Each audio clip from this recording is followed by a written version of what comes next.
Welcome back to What Is It About the Weather, where weather is always a theme, but don't look here for your weather forecast. Now, this week we're going to be talking about what words are in your weather dictionary. It's been a while since we've gotten into the language weather component. We're going to delve in there again. But before we get in, let me just say my brain is kind of rambling this week, so I apologize in advance. Actually, I don't. This is going to be one of those rambling episodes where if you get to the end of listening and you go, what was his point? Well, I'm not sure what my point's going to be. I've got an idea of what I'm trying to get across, but my head is spinning this week. I hope that whatever you've been up to, I mean, there's just so much going on, in my weather intertwined world. As you know, I've started teaching a class this semester, and we're in quasi-geostrophic theory, okay? And if that's not enough to make your head spin just thinking about that, well, go do a search on it on Google, and you will see why it makes my head spin. This was a topic, actually, when I was in school that was difficult for me to get my brain around at times, at least all the components of it. And so I know my poor students are dealing with the same thing as I see the looks in some of their eyes. But yeah, it's just left my brain kind of spinning. And of course, unless you're under a rock somewhere, you probably know that this week is the change in who is the president of the United States. And all I'm going to say is, no matter which side of the fence you sit on with this, if you want to change things and you really want to influence others, have a conversation with a real person. Don't do it on social media. Actually sit down with somebody, talk about something, actually find things you don't agree on, because that's the best place to go with this kind of stuff. And I always think it's important to find out why someone thinks the way they do, because quite often, a lot of it can be history, and you may find someone open to your ideas if you have a topic you're really passionate about and want to sway people about. It's just a healthy thing to do. No one needs to scream or yell, but use it as an opportunity.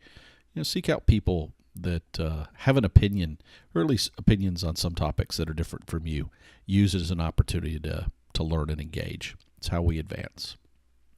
So the other funny thing, I'm still reeling from the little bit of winter I had. It continues just to be, I don't know, it's just not winter for me. So yeah, I've been spending a lot of time, I guess, thinking back to that brief little bit of ice and snow that I had a couple of weeks ago, and how I'm wishing I was back in that world. And I guess the aspect of it's been kind of funny. It's social media, and you've heard me mention we're going to do a social media oriented episode here in the near future. But there were two things that came up that I found interesting. So, those of you who follow me know that I post different weather things on Twitter and Instagram. And if you don't, we'll talk about that at the end of the episode. But some of those things I track because I'm trying to understand, what ways of saying things might gain traction or get more views or interaction with.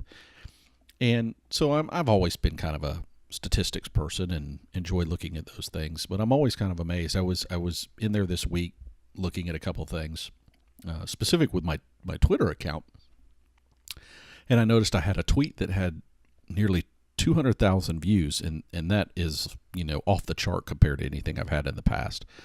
And so I was looking at it, and it was one of these plain, seemingly simple tweets I did. Now, I like the picture I put with it, but it was, a one in the morning kind of thing about the ice storm and just relaying what the weather was at my location at a time. Now, during the storm, I had kind of been doing this once an hour. So it was a follow-on to that. And it did get some retweets, and certainly that contributed to the amount of views, but I was stunned. And one of the groups that I tweet with is a group I deal with here in Atlanta. So a friend of mine, Chris Holcomb, is the chief meteorologist at 11 Alive, and I can't remember if he retweeted that one or someone else on the team did there. But they also have a little internal group that I post some things in their group from time to time, and it's just kind of a little weather weenie sort of group, weather oriented kind of people. And a lot of those folks aren't necessarily really big in the weather, but they like the theme. right? Kind of like what I'm talking about here, except it's really focused on the weather. In any case, that group, and Chris Holcomb being, the chief meteorologist, kind of started that group. It's been a year and a half, maybe even 2 years now. I forget how long ago he started it. But in any case, one of the things he posted, another social media thing in this past couple of weeks, is going into this same winter storm we had. He had an exchange with his daughter about her weather app wasn't forecasting certain weather, and he commented about, well, does your weather app pay for your college now too? I mean, I'm paraphrasing a little bit. I'll put a link in the show notes, but he ended up, being, you talk about viral. This thing went huge viral. So anything I had, it dwarfs that by a long shot. But it was on Today's Show. A lot of other outlets picked it up and did a story on it. It's a neat story. And for those that don't, Chris is just a really nice guy. So take a look at the story. It'll be in the show notes. It's kind of a neat exchange. I'm hoping his daughter didn't feel too much heat for what she said, but I think they have a very healthy relationship, so it probably went well. So enough of the rambling. Let's go from rambling A to rambling B. So really the main story I wanted to get to tonight was the concept of how we describe the weather shapes or creates, maybe is a better term, an indicator for other people about where you might be from, or let's say sometimes just that you're not local. And there have been a variety of things that prompted this. I was talking about atmospheric rivers last week. I mentioned that sort of thing. Again, descriptive terms or trying to relate science to other terminology people know. I had seen a map, and for the life of me, when I was working on an episode, and I don't even recall what episode it was, probably 6 months ago or so, I came across this map that had different phrases, and I think it was for wind, that people in the UK, different parts of it, used to describe winds, right? And I still haven't found, I found one that had to do with how they describe rolls or, pieces of bread or buns or whatever, but I didn't find the wind map.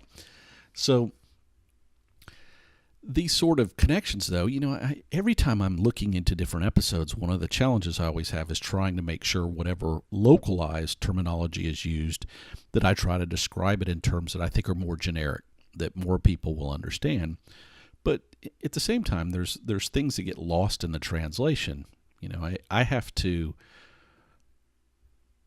during an investigation, make sure I'm clear and I understand, but you can't always, right? There's sometimes people will say things that just don't make sense to you, and other times we're all just saying, we're describing something very straightforward and very similar, but we've just got drastically different ways of going about doing it. And like I said, really where all this started was with this kind of connection to what I had seen with British phrases.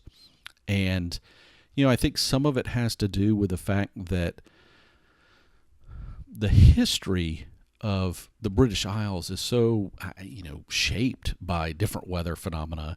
And they're not alone in using weather to, as a kind of a common ground. And I think it's maybe more rich in their culture. And certainly a lot of cultures, people don't go, well, how's the weather? Looks like this kind of day or that kind of day. In the U.S., it's a way just to kind of bridge that gap. It's maybe an easy introduction, but I think in the UK, from what I've read, is it's more involved in that. I apologize for this little blurb there. Had a sneeze get to me before I was able to mute things. So back to where I was. Hopefully I got the sneeze out of the recording, but it certainly needed to stop for a moment and do an edit. But really what I was saying about the UK is it seems more entrenched in their history, and there's more of a pride, not just in, talking about the nuances of weather, but being able to, almost have a true pride in where they're from and the type of weather they may have that's different. And again, some of these phrases, there's some phrases that certainly, you can hear it and you can go, okay, well, they're tweaking certain words. Like one of them I liked was a mizzle, right? So not a term you hear used outside the UK, really. And I'm not sure how much it's used in the UK. But another one was like Robin Hood's wind, right? So this is a way to describe a very, very specific event. And like even Scotland had, a whole subsection for themselves. And I will put links in the show notes so that you can go and look at it. But it reminded me that, not only have these terms developed when our understanding, in many cases, of what was really going on wasn't well known. So you may hear a scientific term, and this is one of the challenges, right, is I look at these scientific terms, and you've heard me mention like katabatic winds or other things that go on to describe certain situations. And we have very scientific-y sort of terms that we throw around them, and they tend to be, when we know them, we tend to use them more often, or maybe we try to come up with a universal term. But even certain types of winds, I mentioned the katabatic winds, and there are different types of winds that fall into that are more regional, right? So, if you hear somebody call a Bora wind or a Bohemian wind for that matter, or a Santa Ana winds, we have those here in California in the U.S., or a Oroshi in Japan. These are a specific type of wind, and there are other winds that they're not exactly the same. You'll hear a Chinook wind or a Fawn, and the feeling or the sensation of how it behaves may be the same, although the scientific elements behind it may not be exactly the same. But these, if you think about all those words, they come from a region where people experienced that event. So it helps shape an understanding of someone who visited California, as an example, isn't likely to go around quoting Santa Ana winds, but someone who lived there might use that term on a regular basis or even use it in their description. So that helps you understand where somebody's from, and it's the same with these British sort of words, that we have an opportunity to personalize the weather. I was talking with somebody about lake effect snows, right? It's just snow. Now, it developed a certain way, and it sure happened a lot. There was a lot of snow that happened, but for anybody who's ever experienced lake effect snow, it conjures up a whole different, and it can be different for everybody. Some people might like it, others might not. But it also invokes that emotional response. So, we see these, and in history, and I'll pull another kind of classic example, the Beaufort wind scale, right? So if you've ever looked at this thing, and anybody who's into sailing would probably be familiar with it.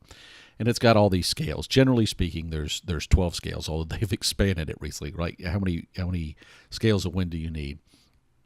But it starts with calm, and it goes all the way up, in the case of the standard version, to hurricane force. But it's got gale and severe gales and strong breezes. But what's probably more interesting is, as this scale was developed, it was developed with an understanding of what that might look like on the sea and what it might look like on the land in different descriptions. And the idea was not necessarily to lose that variance, but understanding that at times there was a need to communicate continuity in describing certain events. And I do think that's important as our weather language, evolves. But at the same time, wouldn't it be sad if all these terms are lost? I know so often in this day and age we get into standardization, and I understand that. I have to teach and things. I was going through this class, and we have the SI kind of things, and we talked about where and whether we tend to vary from the standard units. And a classic one here in the U.S. is we still use Fahrenheit as a scale. It's part of the culture. Or we use inches of mercury to describe barometric pressure. And what I think is interesting in how our weather dictionary, or each of our personal weather dictionaries, describe us is, it's neat to be able to have these creative quantifiers that help provide. I'm from Hotlanta, right? I wasn't born here, but I grew up here. I grew up in Hotlanta. And for anybody who's from here, they know what that means. And even some people who visited it at the wrong times of year know what that term means. And it invokes that emotional response. So I think those words are important, but for somebody who's never been to Atlanta, that doesn't mean anything. So I've also got to be able to describe it in a way that makes sense to anybody. And so as long as you can do that translation, I think it's really important. I mean, no matter how our language evolves or what words we use to describe things, having this uniqueness, okay, and this ability to describe stuff that's not universal even within a language. As you know, I've spent time living in an English environment and a Spanish environment, and it's the same thing in both. There's not only regional dialects. I mean, even at a country level, for instance, in Chile, they have this tendency to drop the letter S when they're using words, but they've also got this other thing where they say words like sipo or nopo, and it's little colloquialisms that are unique to Chile that make it, I don't know, it makes it more, to use a weather term, warm or open or accepting of a uniqueness that's their own. We all like to have these things that identify with who we are. And this can exist in the weather terms too, right? So it doesn't, that little part of Chile, I mean, that's no different than saying yep or nope. Or, even growing up here in the U.S., I grew up in the South, and we certainly have different phrases or terminology. It's, if you go to the northern U.S., you don't often hear the word y'all, although I'm hearing it more and more across the U.S. because it's an easy way to say it. Not everybody wants to say you guys, or that doesn't feel or flow as naturally. So there's also this opportunity to shape other cultures with terms and phrases that are easy for people, and they can provide that common bond. But think about it, with all this stuff. If you go back in time, and maybe at some point I'll do a future episode on this. I think it's really worth exploring.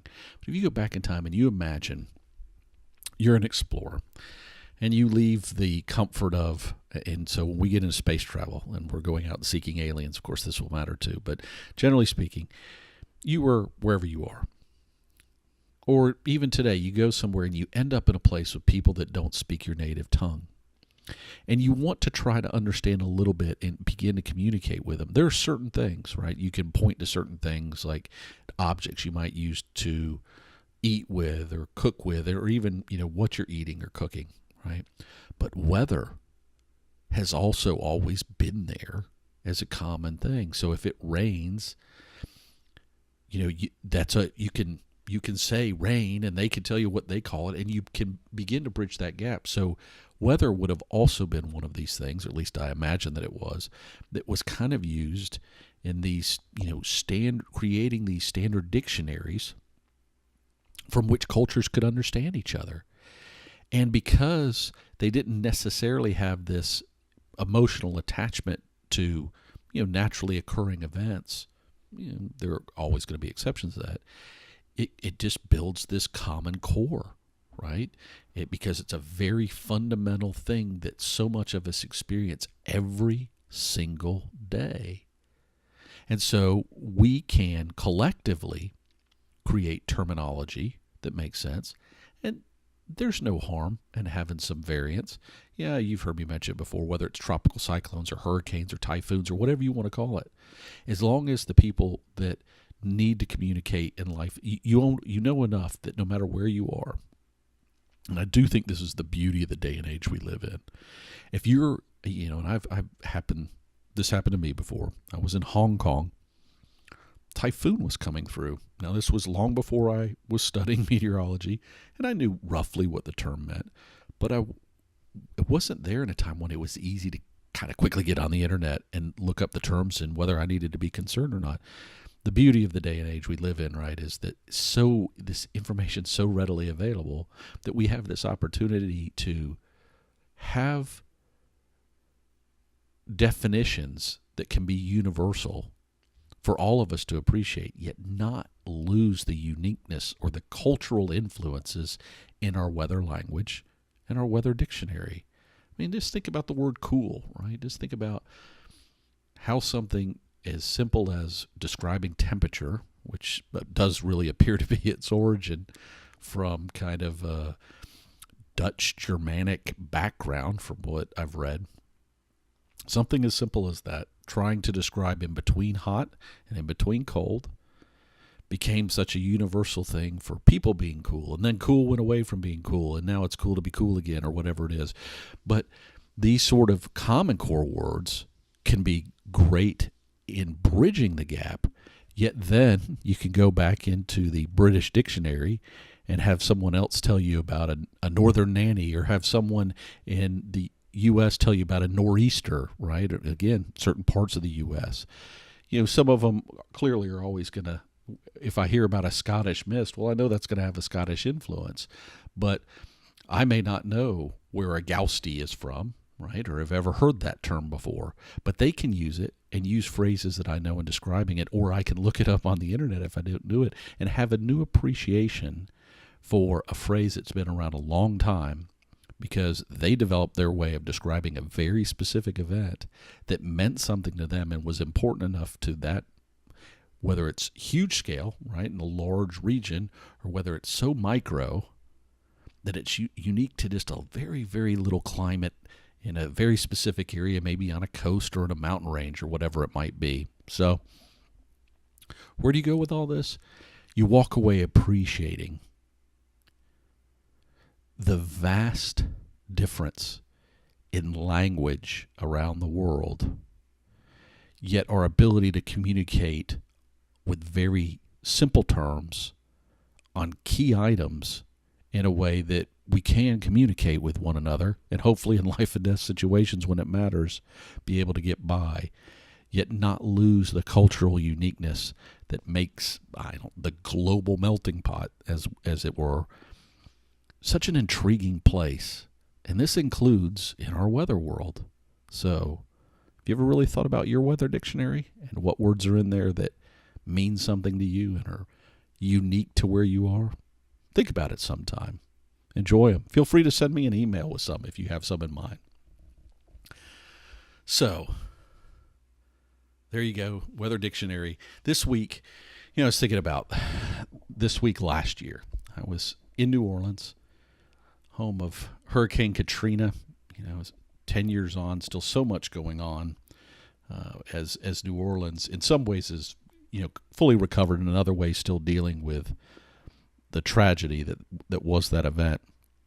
But oddly enough, there was a tropical cyclone getting going in the Atlantic. Now, usually when I was doing that kind of stuff, when I was doing that kind of work, I would set up systems that would allow the company I was working for to display this information and present it. And we usually have a little leeway to get all these systems going at the beginning of the year. Well, last year I wasn't that lucky.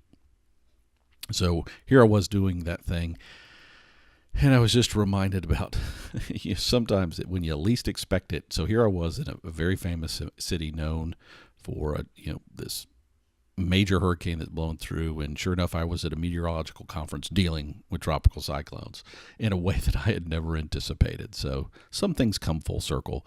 But I was also reminded when I was thinking about that meeting and looking at some of this stuff about, there was a meeting there last year about this project to launch little mini satellites.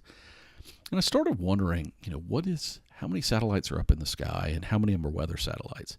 And currently, and the numbers aren't necessarily accurate today, we're approaching 3,000 satellites in orbit.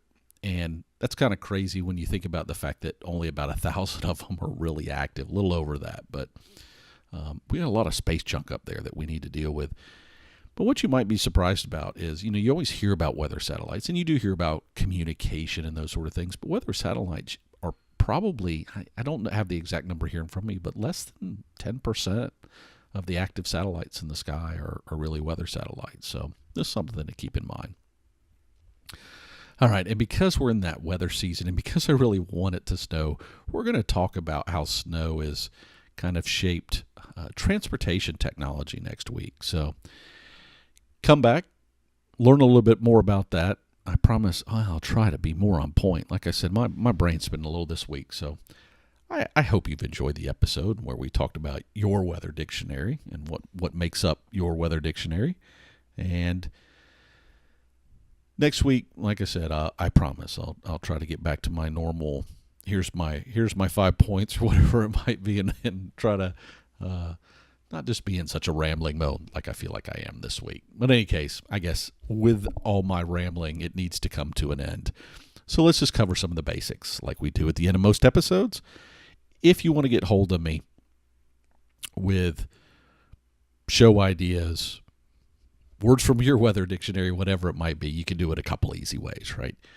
What is it about the weather at gmail.com or whatisit.abouttheweather.com. On the website, if you click contact us, there's a form there if you prefer to use that method. Either's fine.